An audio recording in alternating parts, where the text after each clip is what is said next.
Module 5, Lesson 1, and we're going to do a whiteboard problem together. And today it's pretty simple because you are counting objects into piles of 10 ones.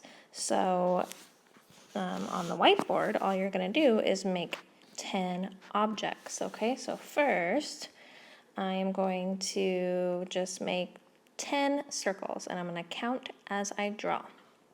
1, 2, 3, 4, 5, 6, 7, 8, 9, 10. And now I think I'm going to make 10 straws. So I'm just going to do a straight line. 1, 2, 3, 4, 5, 6, 7, 8, 9, 10. What else could you draw 10 of? A group of 10 ones. Could you draw 10 triangles, or 10 stars, or 10 happy faces? I want you to draw 2 more sets of 10 ones and send me a picture of whatever you finish.